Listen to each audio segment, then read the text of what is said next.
Solsbury Hill, the great Solsbury Hill by the great Peter Gabriel, one of my favourites.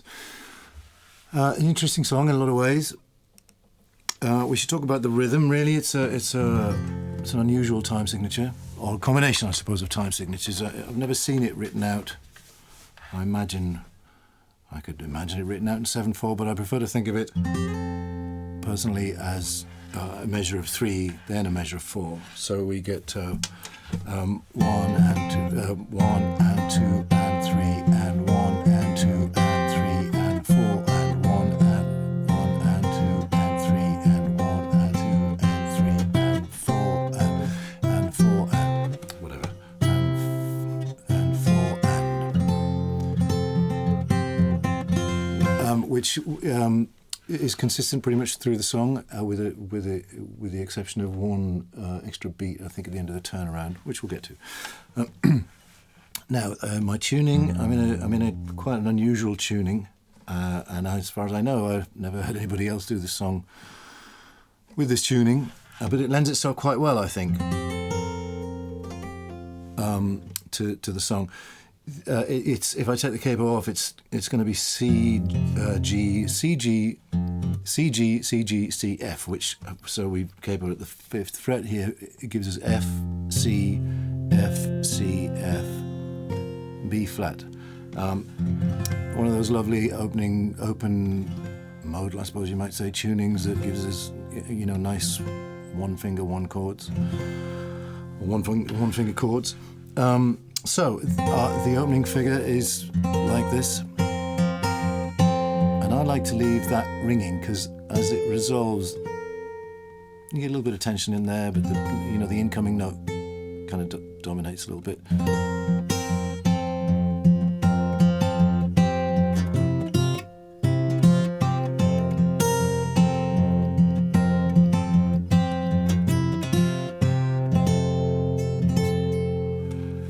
Now,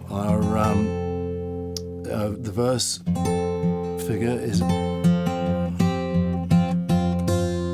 which of course you know if you know the song, climbing up on Solsbury Hill. We repeat the same figure with a different bass note. The bass note goes down a minor third. Now, you can do that the way I just played it, or what I do is scoop my little finger over onto the 5th of the chord.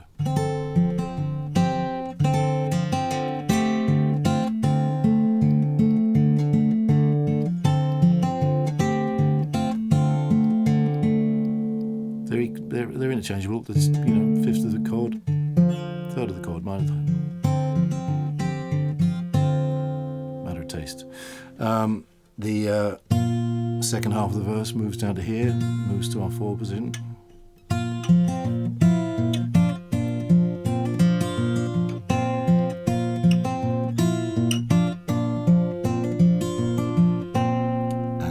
As it does in the first half of the verse, moves the bass down a minor third.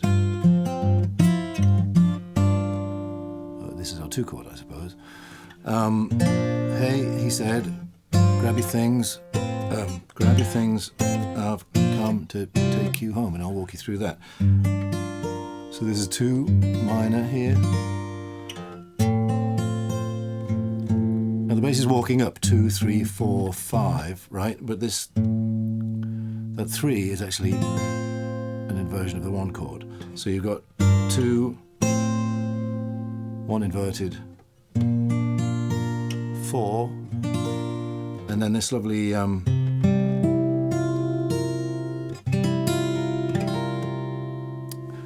dominant 7, but we have the sus note in there, which I suppose I guess you'd call that an 11 chord, really, because you've got the 3rd and the 4th in there, but I don't really care, it just sounds nice. And leads us very well to the opening of the figure, because again, that's a suspension, and when it resolves, so you get this. And again, lovely beauty of this song tuning is it's actually a suspended chord, isn't it? So we go from this, you can hit all the strings, and then resolved there.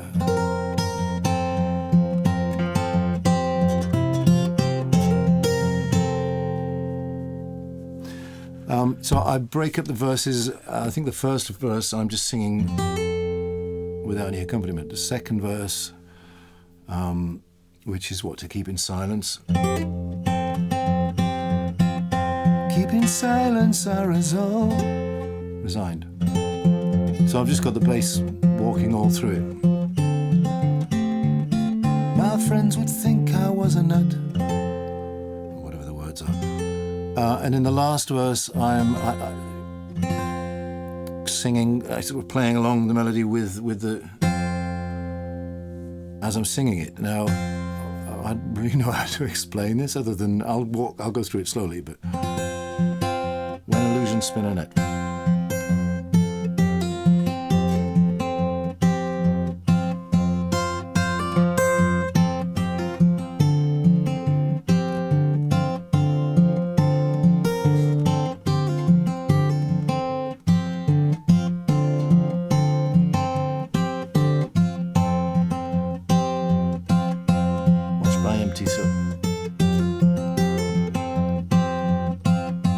Close their eyes but still can see. So you can do it. Took a bit of practice, but you know. Anyway, that's it. I love playing this song. I like this arrangement.